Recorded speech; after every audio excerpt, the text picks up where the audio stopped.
concerning what you're interested in, certainly interested in who is running for mayor, and for both candidates are here. We are here to hear their vision for the city, and there'll be some questions. There'll be two moderators, and we expect to get good information so you can make an informed decision on April 8th or before. Again, God bless you. Thank you for coming and welcome.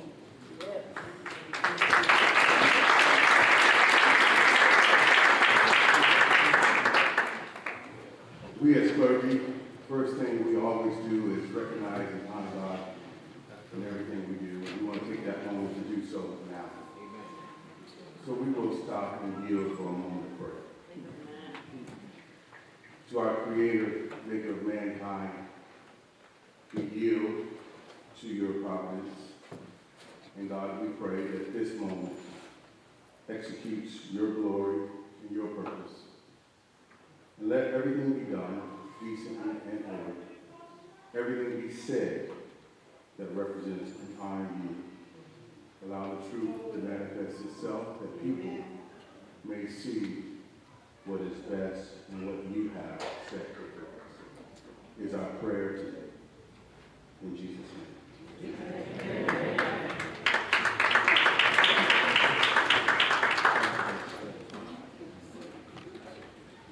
Good evening, St. Louis. Good evening. I am Pastor Lyndon Bowie, Pastor Design Travelers Missionary Baptist Church, and I wanted to welcome you to this mayoral forum tonight. Thank you for coming together with the clergy and with the larger community as well. On behalf of faith leaders and community members that are gathered here, we thank you for your presence. As faith leaders and advocates, we recognize the profound impact that leadership has on the well-being of our community, particularly the most vulnerable members of our community. The next mayor of St. Louis will shape policies that will determine access to resources, economic opportunities, and the overall trajectory of our city. This one is an opportunity for us to hear directly from the candidates who seek to lead our city. We are grateful for their willingness to engage in this discussion, to share their vision for a stronger, more just, and more equitable St. Louis. We pray that tonight's conversation will be enlightening and productive. At this time, I'm going to turn it over to our moderator, Taylor Simone Harris from Fox to News, who will guide us through our discussion. Once again, Thank you. Good evening, everyone. Good evening. Thank you, Pastor Bowie. Good evening. I'm Taylor Simone Harris, and I'm honored to serve as your moderator for this important discussion. Tonight, we are privileged to hear from two dedicated public servants, Mayor Tashara Jones and Alderwoman Spencer. This forum provides them with the opportunity to share their vision for St. Louis and allows the residents and faith leaders to engage in meaningful dialogue about the future of our city. So here's how tonight's forum will proceed. Each candidate will have up to 4 minutes to introduce themselves and present their platform. We will then move into a Q&A session where each candidate will have 2 minutes to respond to each question. Finally, both candidates will have the opportunity to deliver closing remarks before we conclude with a message from one of our clergy representatives. We ask that everyone remains respectful and engaged as we seek to foster an open and constructive conversation. With that, let's begin. We will now hear from our candidates, and each candidate will have up to 4 minutes to introduce themselves and share their platform. We will first begin with Mayor Tashara Jones.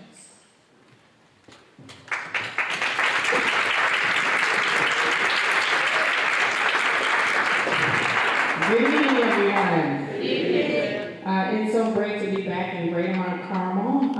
This was the church I grew up in and I was baptized in. Matter of fact, I'm standing right over the baptismal pool where I was baptized. So, quick show of hands. How many of you have ever used a typewriter? All right? How many of you have ever used carbon paper? Now, how many of you have used that in the last 3 years? Then you must work for the city.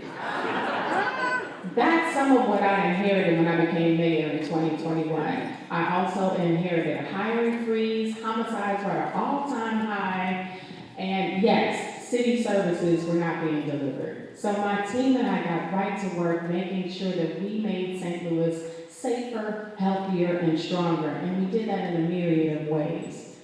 So my son is 17 years old now, and he's driving, so pray for me. But every morning before he goes to school, we do our secret handshake, say I love you, and then he's out the door.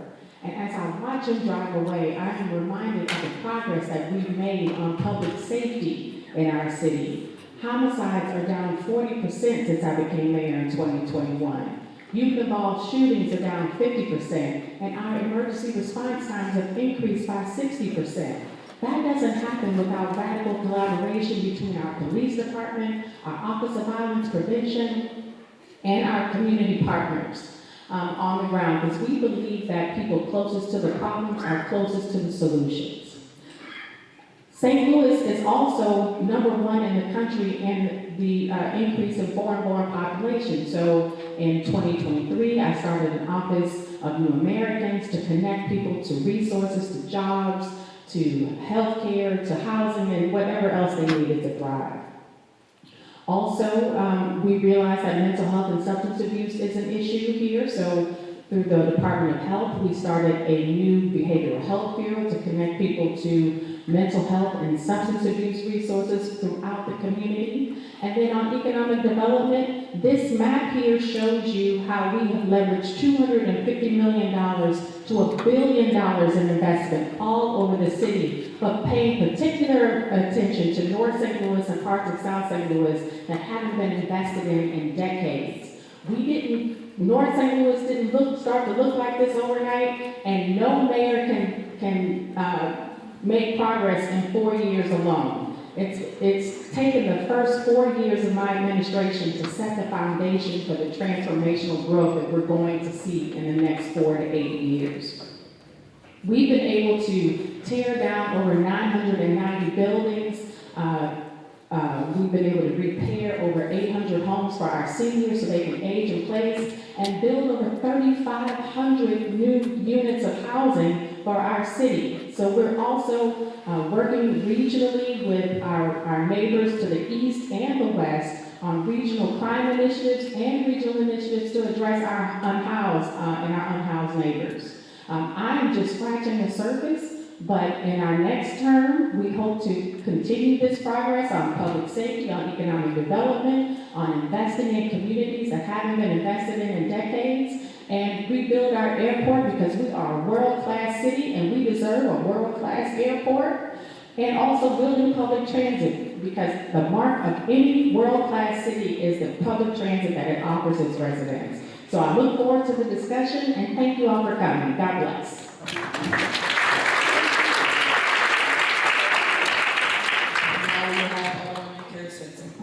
Thank you. And thank you all for coming out tonight. We have had so many forums. This is at the end of a long election cycle. And even despite having dozens, I would argue almost 100 forums at this point, I see so many new faces out here tonight, which is so encouraging for the future of our city. The amount of engagement I've seen through this election cycle is really, truly inspiring. Given that there's so many new faces out here tonight, I thought I might introduce myself a little bit. Kara Spencer, I'm a lifelong St. Louisan. I'm a single mom. I have a 14-year-old son who's at McKinley Middle right now in the St. Louis Public School System. I'm the first in my family to go to college. I went to Tremont State University on a Pell Grant and a scholarship. I studied mathematics, and after I came back home to St. Louis and was working in the field of mathematics, I bought a house in a neighborhood that I thought was up and coming, and realized pretty quickly through the gunshots, the illegal dumping, and the major issues that we saw in my neighborhood on a regular basis that wasn't coming up quickly enough. So I got involved. I ran for office for the first time in 2015. And I've had some big wins on the legislative front. First, reopening the Marquette Pool, the only free public pool on the south side of St. Louis. reining in payday lenders. I'm proud to have been the first elected official to come out against Paul McKee and impose real fees and fines to a vacant landowner that had taken over much of North St. Louis. Last summer, I implemented the city's first real gun legislation, making illegal the open carrying of firearms in our city. Why I decided to run for mayor? We have a lot of work to do in St. Louis. I have a vision for St. Louis that looks like a thriving downtown, a bustling riverfront, and neighborhoods north and south, where generational wealth can be a realized reality for families in every neighborhood. When I was born in 1978, we were the same size as Atlanta. In those 46 years, Atlanta has doubled, and we have stayed the same. Nobody expects anybody, anywhere, to be able to change the issues facing our city. But I didn't expect them to get worse. The breakdown of trust, the failure to have transparency in the North City grant funds, the failure to dispense the ARPA funds in a realistic, real timeline that can serve our communities. It's not just about throwing money at the problem, it's about getting it right. It's not just about repaving East Highway, it's about doing it in the same way you do it in Holly Hills, in a way that doesn't require repaving. We have got to invest in our communities in a way that has a return on investment. Our investment, we're all taxpayers, whether we live here or we're just visiting. We have a real stake in the future of our city. I want to get back to the basics, where our streets are flat, where we hold the utility companies accountable for digging, not just digging once, and repaving our streets in a way that we can drive on without having to replace tires and vehicle axles on a regular basis. I want to get back to picking up the trash and having transparency, not just in how we do it, but where we do it, how long it takes to pick up the trash and do the basic city services in Hyde Park versus Holly Hills. Transparency goes a long way in delivering equitable, reliable city services in every city neighborhood. And if I'm elected mayor, we're going to get serious about doing the basic things, doing them right, and communicating to you all how we are improving them on a regular basis and pivoting when we don't get it right the first time, with a reliability and a quickness that can make sure that we're building trust in every community. I believe in our city, I believe it's a turning point, and I'm looking forward to turning the page for St. Louis.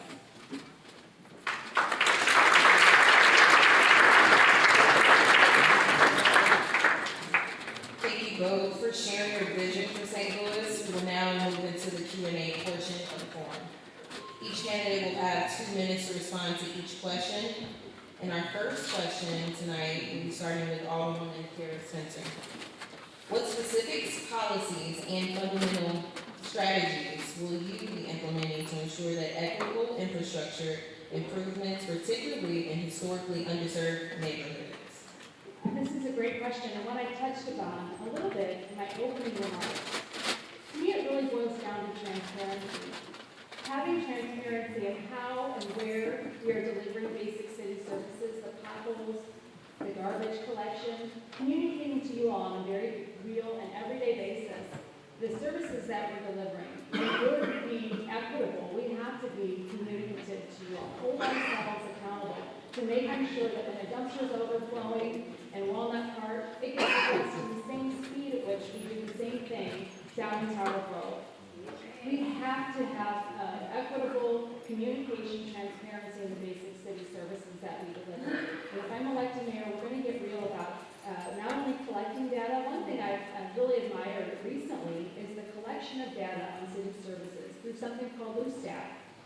But the failure to provide that information to the citizens that are paying for those services so that we can compare how we're doing over time and how we're doing geographically is something that I will implement in order to make sure that we are not only doing that work equitably, but communicating to you all when sometimes government fails. Thank you. Next, we will have Mayor Tashara Jones. What specific policies and funding strategies will you implement to ensure equitable infrastructure improvements, particularly in historically underserved neighborhoods? So I'm not going to tell you what I'm going to do. I'm telling you what I've already done. The Economic Justice Action Plan has 3 pillars to to empower, develop, and transform areas that haven't seen investment in decades. We are leveraging over $250 million to over $1 billion in investment. And again, you can see it right here on this map.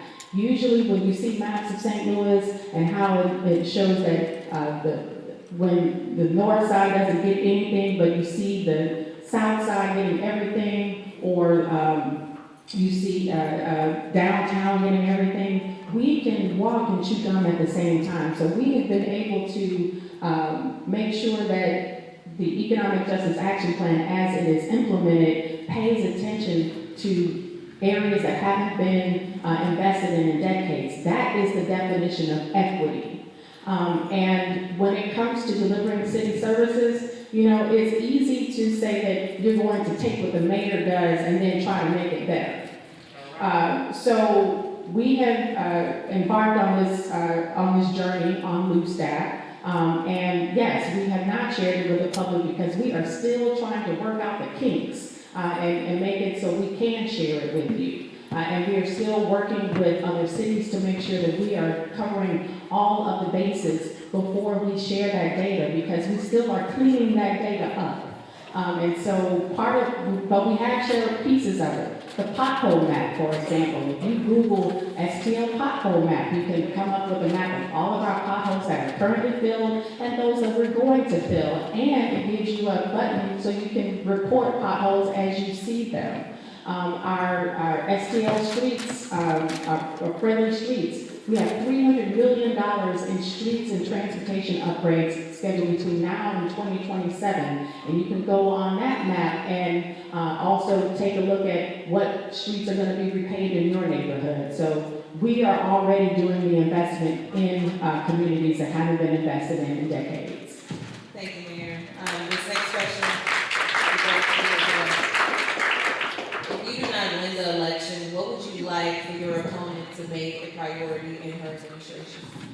If I don't win, I would love for my opponent to continue to implement the Economic Justice Action Plan as it is written, because North St. Louis and parts of South St. Louis have been neglected for decades. And we want to make sure that that plan is implemented as it is currently written, because if it does, then we will increase our tax base, we'll increase our population, we'll increase access to healthcare and educational opportunities for people, and we'll increase investment in areas that haven't seen investment in decades. So if I don't win, I would love for her to implement that. I would love for her to continue the work that the Office of Violence Prevention is currently doing with our children, making sure that they have safe spaces to have fun and be kids. And also making sure that we're continuing to fund the over 30 organizations that are on the ground, because we believe that people closest to the problems are closest to the solutions. And the work that they've been able to do so far has led to our 40% reduction in homicides, our 50% reduction in youth-involved shootings, and our increased emergency response times. Thank you, Mayor.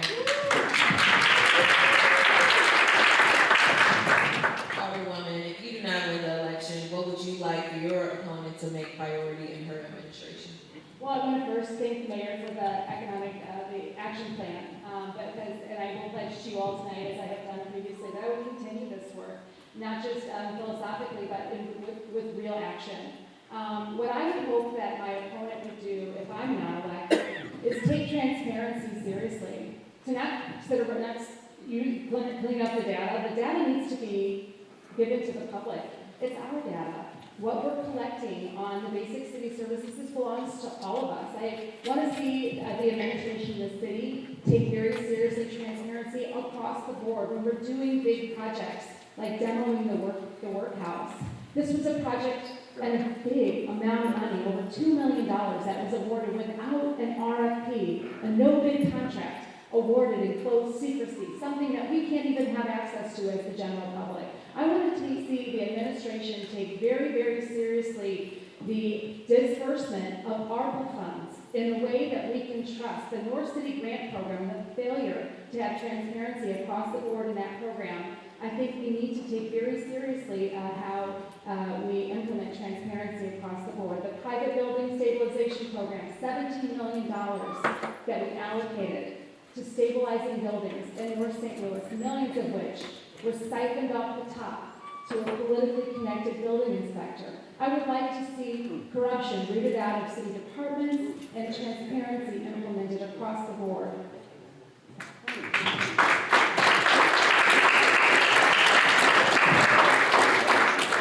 Alderwoman, this question will go to you. What is the greatest issue that St. Louis City is facing, and what are your plans to resolve this issue? There are so many issues that the city of St. Louis is facing. But I think population loss is right up there. In the last 5 years, we've lost almost 17% of our Black population. This is our tax base. This is our diversity. This is our rich history. These are our residents. These are people who should stay, who should feel compelled and want to continue living here. The population loss in our city is nothing new. It's been happening since I've been alive. But the speed at which we're losing people is new. The fleeing of our north particular neighborhoods is absolutely new. The speed is something we absolutely have to address and reverse. Cities that are growing nationwide are growing in diversity. And the city of St. Louis is doing the opposite right now. I think it is the single most pressing issue. The depopulation of North St. Louis is one of the biggest challenges facing our city. And we have to get served. We can't grow our population if we don't serve our population. And I think it's imperative, I know it's imperative that we provide city services better across the board in every neighborhood, to every taxpayer, regardless of your tax bracket and regardless of what your block looks like today. We need to be investing in such a way that every resident of our city has a return on their home value, can expect to have generational wealth grown by owning a home in every zip code in our city. Population loss is, I think, one of the biggest challenges facing our city, and we've got to get serious about serving the people who live here. We want to continue to have you be residents of our great city. Thank you.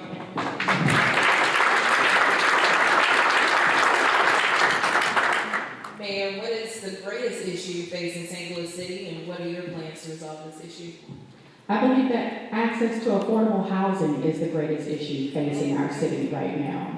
Because housing affects everything in your life. If we don't have access to affordable housing, and if we don't have a real plan to expand housing in the city, we will continue to lose population. One of the things that the Alderwoman talks about is how we're losing so much population, but it's not just the cities that's at fault.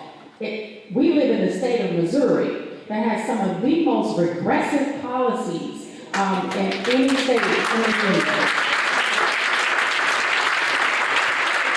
Last year at the ballot, we passed access to abortion rights. We increased the minimum wage. We protect our unions. And what does the legislature do? As soon as they come back, they try to take away and reverse our vote at the ballot. And are also trying to take away our right to petition the ballot. So we have to get serious about expanding affordable housing and access to that. My plan is that I have a moonshot goal to build 10,000 new units by the year 2030, have affordable and have market rate. Because we also have to pay attention to access to market rate housing as well. We also have a regional collaborative with our regional stakeholders to address our unhoused, because they need housing as well. So our Housing First plan to make sure that we provide temporary and supportive housing for our unhoused, and then provide those wraparound services so they can stay housed and get back on the right foot to becoming productive citizens and get jobs, and that is going to grow our population.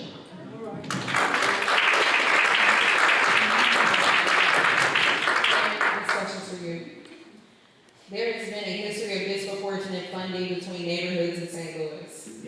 How will your administration address the disparity and ensure that an equitable distribution of resources and investment across all communities? Great point. So that is a great question. So we have already started, again, through the Economic Justice Action Plan. We are looking at every dollar spent and where it is spent. And again, you can see this map. And I'll leave that's up here, there is a QR code that you can scan there, that then you can drill down by your specific neighborhood to see what investments we've made in your neighborhood, whether that be demolition, whether that be building new homes, or helping our seniors with our Healthy Home Repair program. These programs currently exist to make sure that we are investing all over the city. We can walk and chew gum at the same time. We can invest in downtown and give it what it needs, but also make sure that the neighborhoods that surround downtown get what they need as well, because that hasn't happened for decades. And if you talk about the SLDC North City Grant Program, just ask Ozella J. Foster if that program works for her, because she is the first new business to open our MLK in over 20 years, and there are more businesses to come on MLK Boulevard, and we're going to change that horrible joke that Chris Rock tells us, what happens when you find yourself on MLK Boulevard? Run. We're changing that joke to stay, eat, dine, be entertained, and everything else. And this is just the beginning of our investment in Martin Luther King. Thank you. Alderwoman, there has been a history of disproportionate funding between neighborhoods in St. Louis. How will your administration address this disparity and ensure an equitable distribution of resources and investment across all communities? Again, I think this comes down to transparency. It's not just about, it's about communicating to the residents just how long it takes to do the basic things. I think we've all seen a failure in transparency with the North City Grant Program. I'm grateful to see a new business open on MLK. But the failure over the last few years to have a level of transparency that could build trust has been such a missed mark. I think it's important, very clear about where I want to see the RAMS funds invested. In particular, with three focuses: downtown, to make our downtown thrive, a North City housing plan, and infrastructure throughout the city that's equitable. Those are the three places I think that we should be investing. A clear investment, a very large investment in North St. Louis. And that is something that was supported and led by two of the Northside Alderwomen who represent the neighborhoods here. I think it's important that make sure that we are transparent and across the board in how those services are delivered. But at the same time, we've got to improve the quality in which we are making those investments. I mentioned Kings Highway in my opening remarks. The city invested dollars in that road, and just 3 months later had to dig up a $500,000 investment and repave it, because the failure to oversee and have a quality of work product in our North City neighborhoods when compared to other parts of our city was inexcusable. And if we do not communicate and do the same amount of work in every neighborhood across the board, we're going to continue to miss the mark. We should never miss the mark in North St. Louis or in any neighborhood, but it's clear to me that the failure to have oversight in the private building stabilization program, where we have a graft of millions right off the top, has been the loss of millions of dollars that should have otherwise been invested in our North Side communities.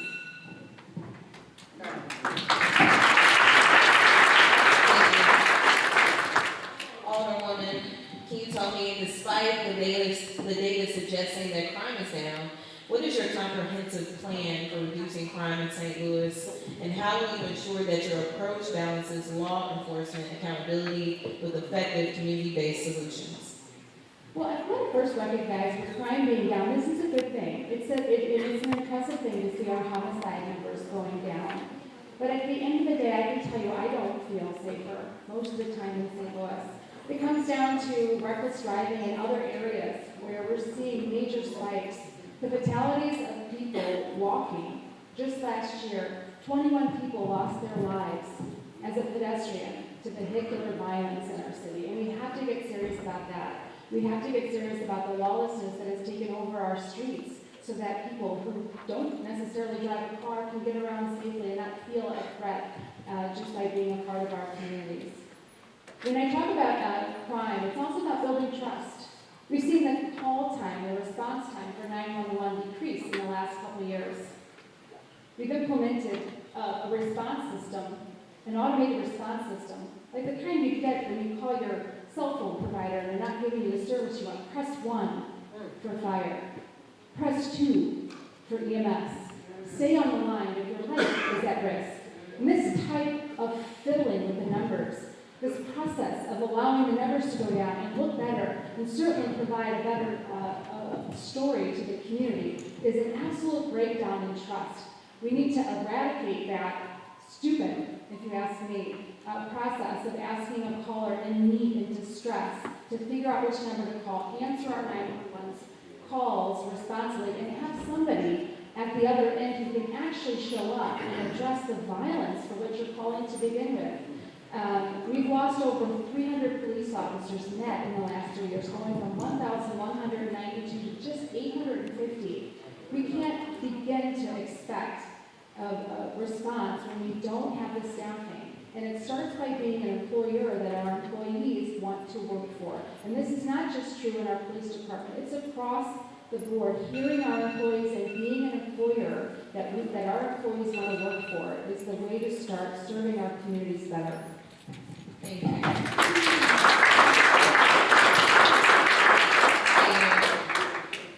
Despite the data suggesting that crime is down, what is your comprehensive plan for reducing crime in St. Louis? And how will you ensure that your approach balances law enforcement accountability with effective community-based solutions? So again, I'm not going to tell you what I'm going to do. I'm going to tell you what I've already done.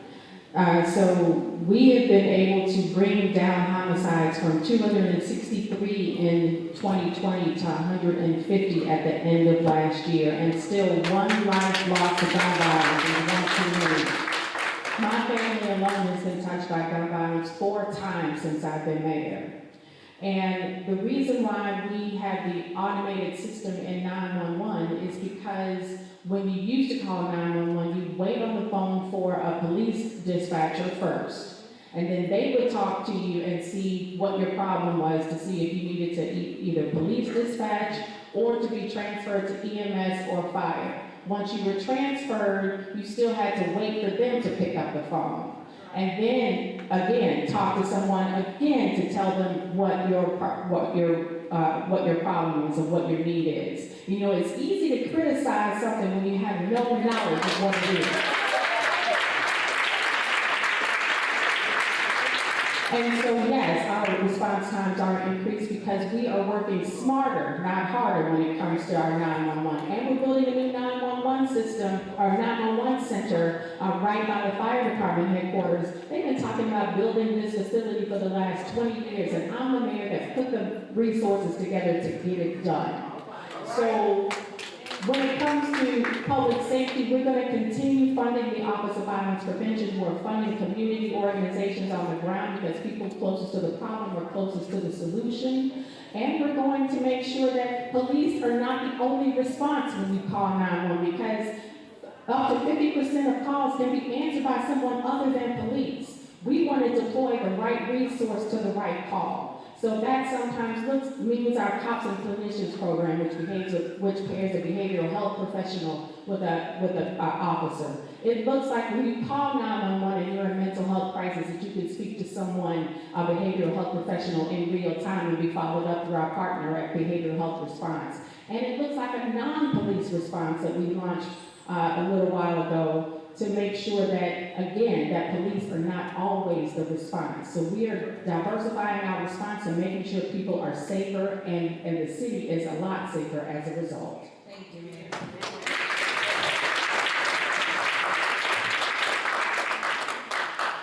Mayor, will you commit to establishing or reestablishing a faith-based advisory council to meet quarterly with clergy and community leaders to discuss city policies and concerns?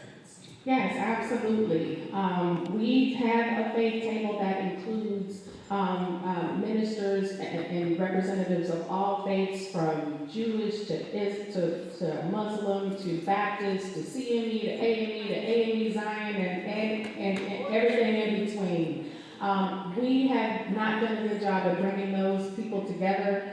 We brought them together a couple of times, and yes, that is a breakdown that has to happen.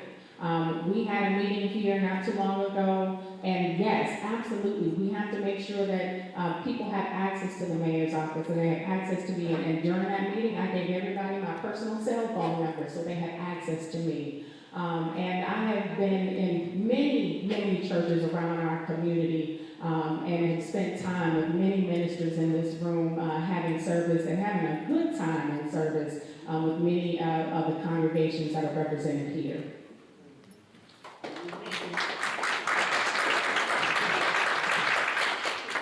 Alderwoman, will you commit to establishing and reestablishing a faith-based advisory council to meet quarterly with clergy and community leaders to discuss city policies and concerns? Absolutely, it would be a great honor to be able to convene faith leaders from across the city and across states. It's absolutely important to have that as a policy year-round, not just during election cycle, but certainly throughout the service of a mayoral administration.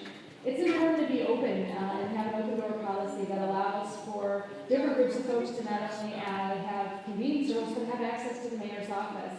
And I will reopen the doors to the mayor's office instead of letting them be locked as they currently are, and opening and establishing a process for all folks to have access to the mayor's office on a regular basis. But certainly I think our faith leaders are often those closest to folks experiencing issues, questioning, having real needs for their community, for their families, and being present and being the conduit as mayor to those issues is a mutually beneficial relationship that I would absolutely take advantage of and use as a way to better serve our communities. Thank you.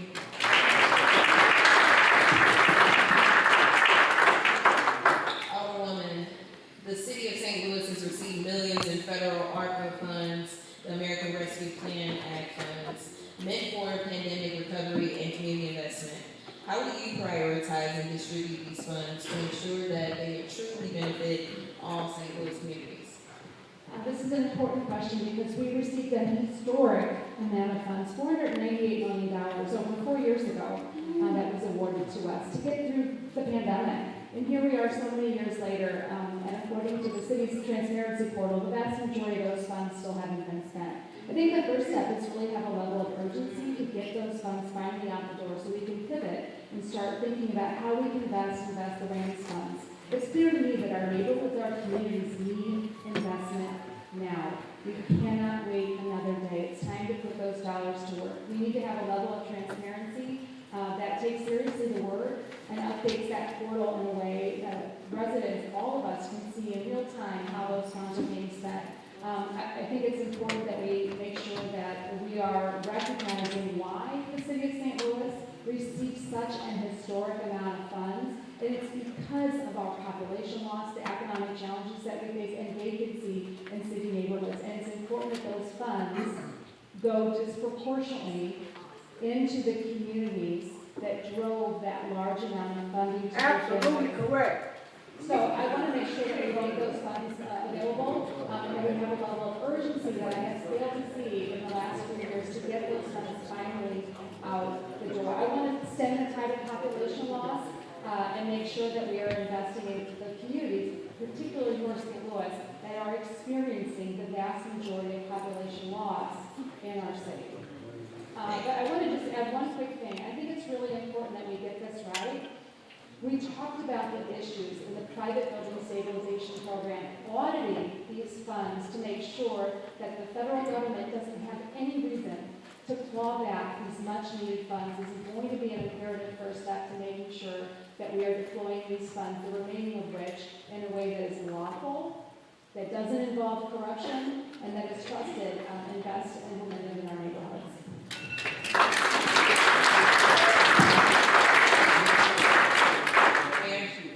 The city of St. Louis has received millions in federal ARPA funds meant for the pandemic recovery and community investment.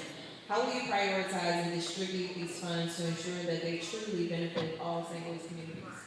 So the American Rescue Plan Act required that all of the funds be what's called obligated by December 31st, 2024. And we have done that. 100% of our ARPA funds have been obligated. That also means that all of our contracts are in place to be spent.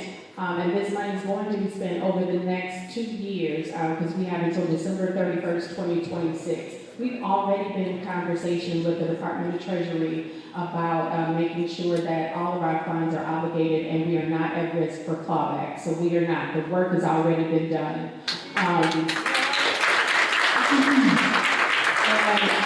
There is a portal that you can see if you just Google Stronger St. Louis, and it'll show you what we've spent that money on. So 4,800 households received rental assistance. 9,100 families received a $500 payment. We launched a trash pilot project. 550 pieces of voting equipment were purchased, so you can vote anywhere during the early voting period in our city.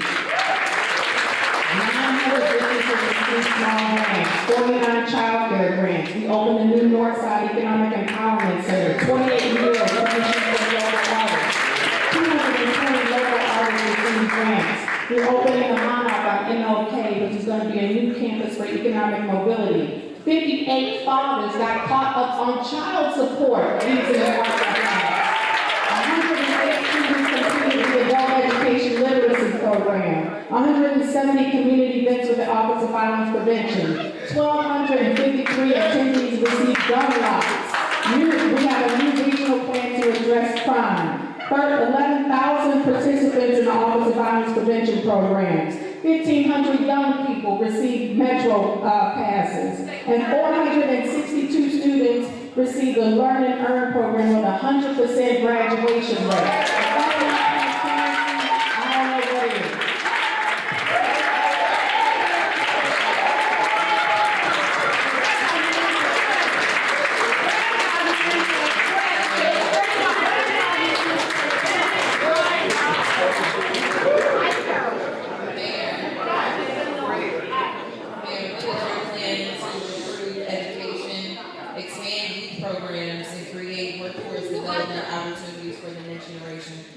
This is a great question because we've done so much work with our youth and young people. It started with expanding our recreation centers hours so they're open late on the weekends in the summertime so our youth have places to have fun and be kids.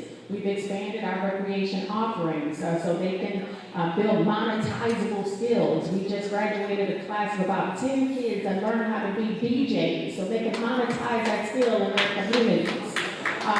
We have our Youth Build program helps our youth and young people get a marketable skill or in the trades and get their high school education or high school equivalency tests.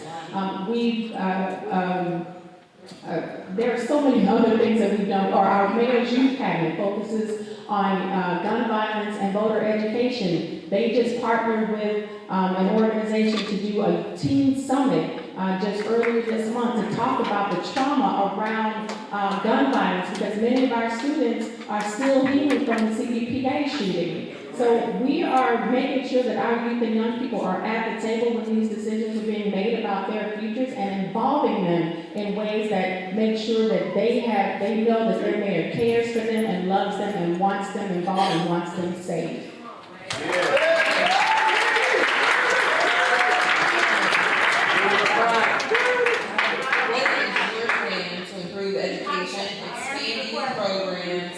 And create workforce development opportunities for the next generation.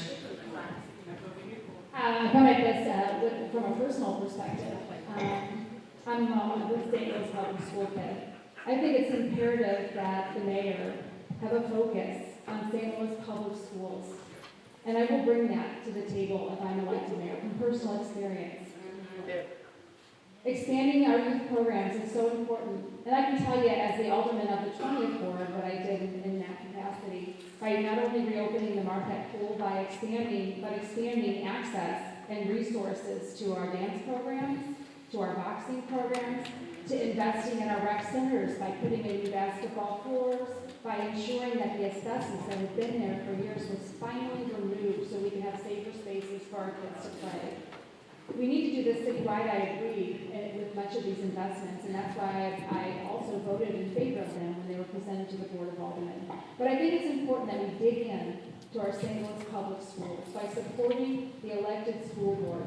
So when school starts, and it's clear that we don't have buses for our kids, that the mayor's office is part of the solution, not just through bus passes, through Metro, but making sure we have a comprehensive bus program for our kids. I can tell you, as a single working mom, the idea of putting a kindergartner, my son rides the St. Louis bus system, by the way, but to do that at 6 in the morning to get to school is a really tough ask for parents. We need to dig in and support our elected school board, and we need to have a focus on supporting our St. Louis school district, which is one of the areas that is losing population faster than anywhere else in the city. So supporting that elected school board would be an area that I will absolutely focus on if I'm elected.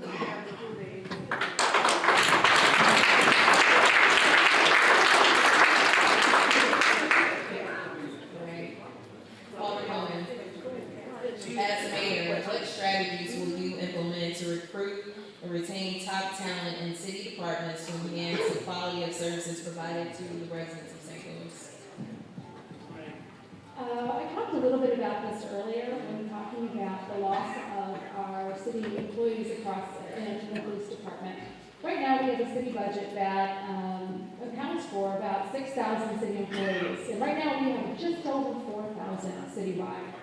And I think the real key here is being an employer that our city employees want to work for.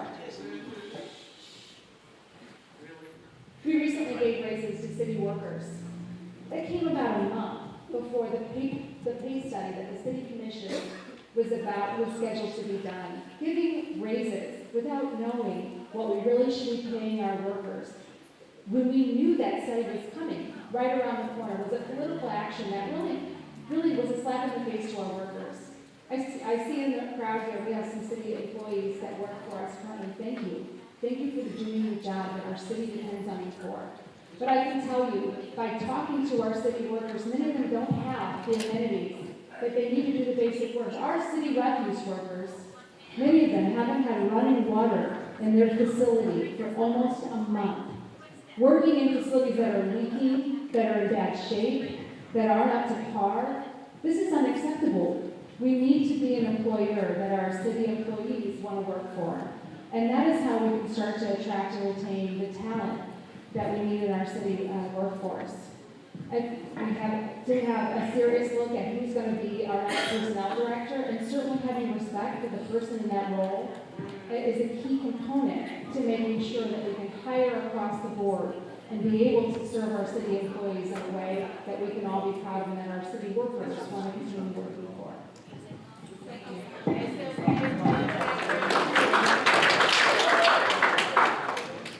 Mayor, as mayor, what strategies will you implement to recruit and retain top talent in city departments to enhance the quality of services provided to the residents of St. Louis?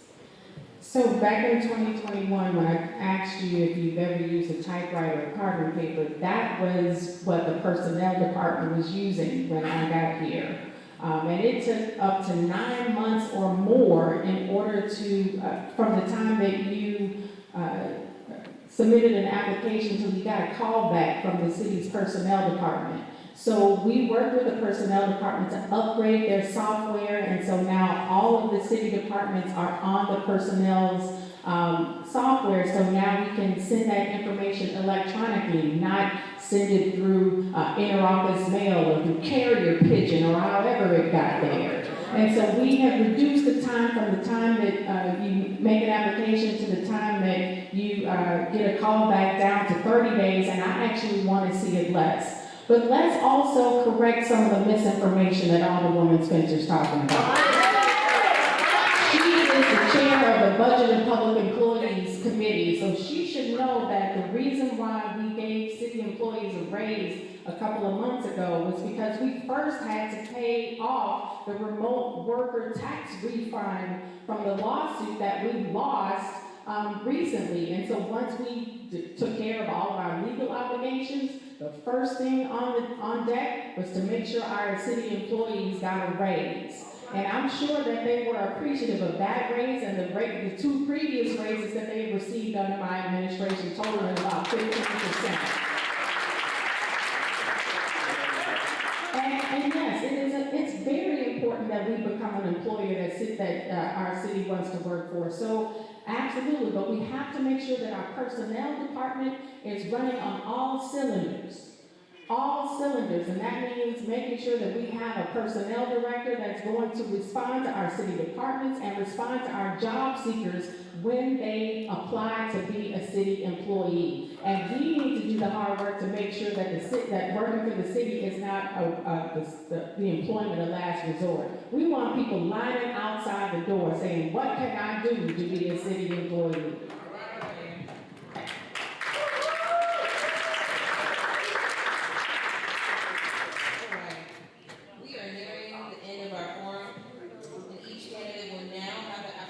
Share their closing thoughts. Alderwoman Spencer, we will let you begin. You have 2 to 3 minutes. Thank you. Well, again, thank you all for coming out tonight. This has been a really important election cycle. And I just want to say that no matter who wins this election, it's time to change course.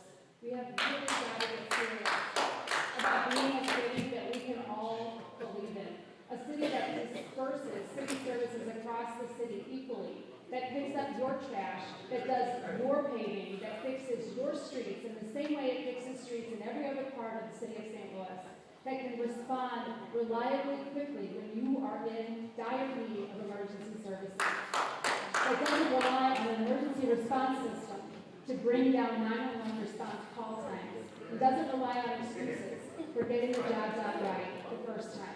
We have got to have a sense of urgency in dispersing city services and a level of transparency that can rebuild trust in our communities when it comes to dispersing ARPA dollars, when it comes to delivering city services, when it comes to responding to basic sunshine requests, and when it comes to letting oversight into our jail facilities and other city places.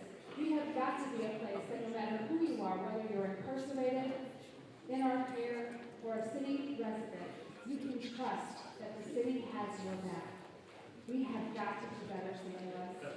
And no matter who wins this election cycle, we have got to get serious about serving our residents in a way that you all can trust and believe in a brighter future that maintains our residents and builds on our neighborhoods instead of letting them see our communities decay. Thank you for engaging. I think the most important takeaway here is to vote before or on April 8th. Be engaged and continue to ask questions and hold accountable the person between the two of us who is elected to represent all of you here on April 8th. Thank you for tuning in today.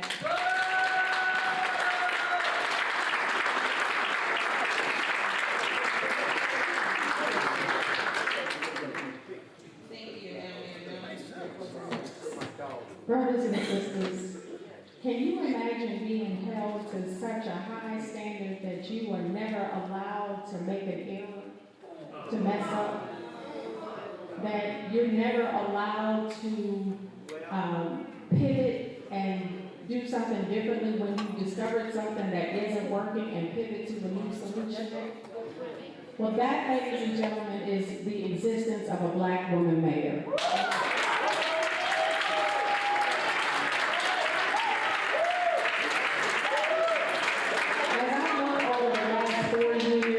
Of being mayor, which has been the privilege of my entire life. I think that we've done a lot of good things for St. Louis. As a matter of fact, I know we've done a lot of good things for the city of St. Louis. We've given our employees raises. We've given our first responders raises. We've increased our response times. We have reduced crime by double-digit percentages that the rest of the country is now looking at us, asking us, how did you do it and how can we learn from you? But this work is hard, and it's easy to criticize and point fingers and say, well, I can do it better, or I can have a sense of urgency. You think we don't? You think we don't pay attention to the things that happen? And have you ever hired somebody and they messed up, and then you had to get rid of them? That happens in any company that anybody runs. And it happens at the city of St. Louis too. So I submit to you, St. Louis, that moving St. Louis forward is hard work. Or as the kids say, it's nasty work. It's hard work. But I stand by the team that I have been able to hire, which is the most diverse cabinet and staff in our city's history. Some of the smartest people are coming to work every day to make sure how we can deliver city services for you, and how we can invest in St. Louis in a way that we experience transformational growth, because it is on the horizon. And we have a choice. We have a choice between someone who has no experience and someone who has 20 years of experience running government. This is not the time to press the reset button. This is not the time to pivot. This is the time to keep moving St. Louis forward. Thank you all for coming.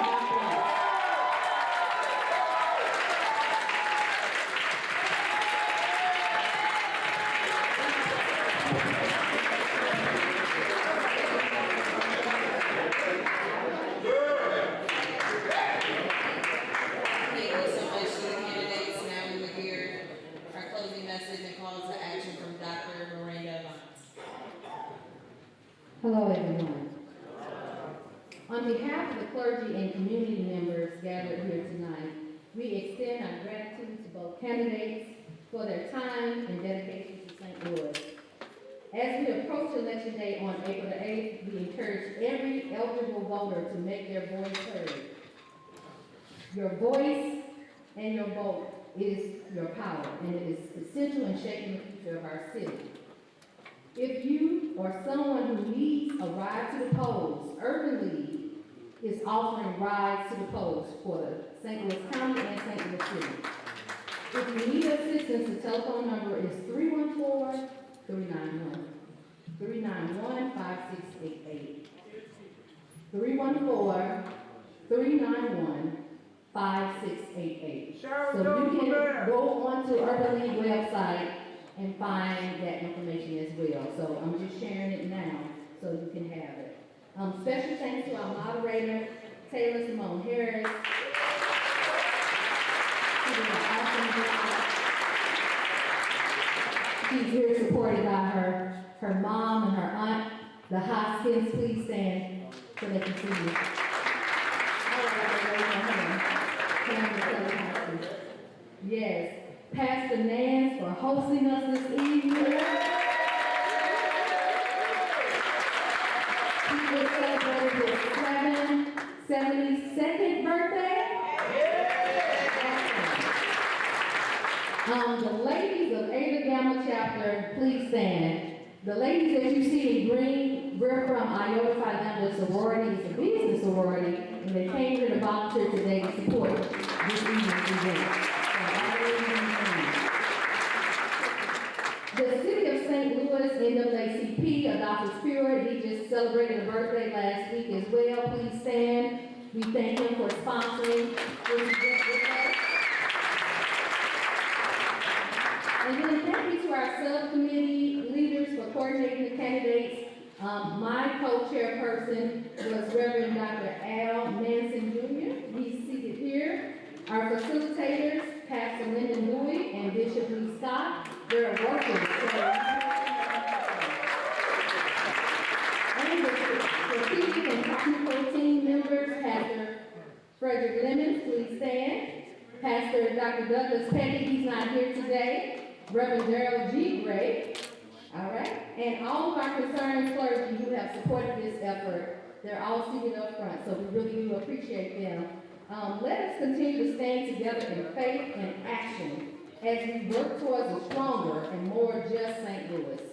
Thank you all for being here tonight, and now we will have a closing prayer from Pastor Dr. Manson Jr., and you will receive a little card for you to text that you voted, and this is how we're supporting mobilization and tracking data. So on your way out, there are materials from the League of Women Voters. They could not be here tonight, but they gave us materials to pass out. So please take them all so that you can distribute them to individuals who may need support with disability and other assistance on Election Day.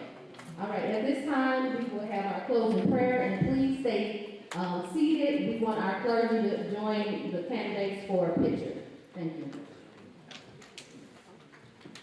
Let's give a round of applause for Ms. Brown.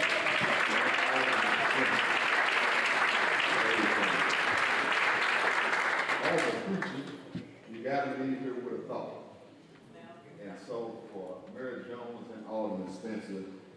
The major prophet Jeremiah says this, for I know the plans that I have for you, declares the Lord.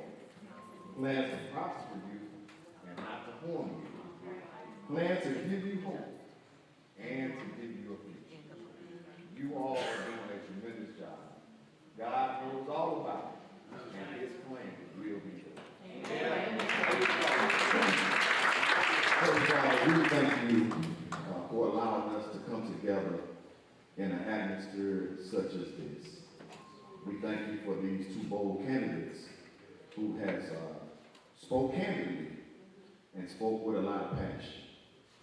Then, Father, we thank you for the clergy who are concerned about our city and about the state of our future. Father, we thank you for the vision of Dr. Scott and Dr. Bowie and the heart of Dr. Nance, who has allowed this to happen. The meetings that we have had over the last 8 weeks, as we have put together a plan to try to secure a spot as we want to be able to be a vocal piece in our community. Father, I thank you that you have allowed us to come together in peace and in harmony.